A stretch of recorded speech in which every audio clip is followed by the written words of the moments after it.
মেয়েটি সুন্দর কিন্তু শিক্ষিত না। ছেলেটি শিক্ষিত কিন্তু ভদ্র না। পুকুরটি বড় কিন্তু গভীর না। এই বাক্যগুলো আমরা কিভাবে ইংরেজিতে ট্রান্সলেট করতে পারি? Assalamu alaikum and welcome to Zunakiralu English House and you are watching Muhammad Abdur Rahman. How are you all? কেমন আছেন সবাই? Hope you are all fit and fine. আশা করি সবাই ভালো এবং সুস্থ আছেন।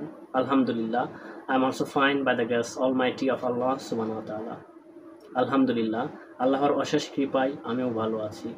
Today we are going to learn, আজকে আমরা শিখতে চলেছি how to translate, কিভাবে অনুবাদ করতে হয় negative statement and positive statement, নাবোধক বিবৃতি এবং হাবোধক বিবৃতি ইন এ সেম সেন্টেন্স, একই বাক্যের মধ্যে। অর্থাৎ আমরা অনেক সময় বলে থাকি বা দেখে থাকি একই সেন্টেন্সের মধ্যে হাবোধক বিবৃতি এবং নাবোধক বিবৃতি রয়েছে। উদাহরণস্বরূপ বলা যেতে পারে, ছেলেটি শিক্ষিত কিন্তু ভদ্র না। এই বাক্যের মধ্যে দুটি বিবৃতি রয়েছে, অর্থাৎ হাবোধক এবং নাবোধক উভয় বিবৃতি রয়েছে। এরকম 10টি বাক্য আমরা ইংরেজিতে ট্রান্সলেট করা শিখব। তাহলে চলুন শুরু করা যাক। 3, 2, 1. নাম্বার 1, জায়গাটি সুন্দর কিন্তু নিরাপদ না। The place is beautiful but not safe. Number 2, মেয়েটি শিক্ষিত কিন্তু বুদ্ধিমান না।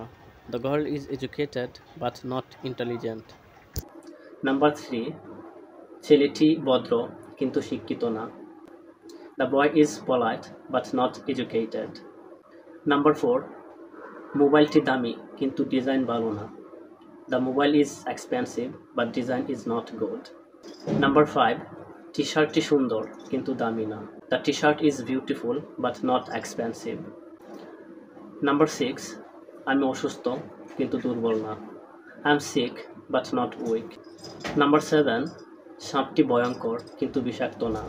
The snake is awful but not poisonous. Number 8, রাতটি অন্ধকার কিন্তু ভয়ঙ্কর না। The night is dark but not awful. Number 9, পুকুরটি বড় কিন্তু গভীর না।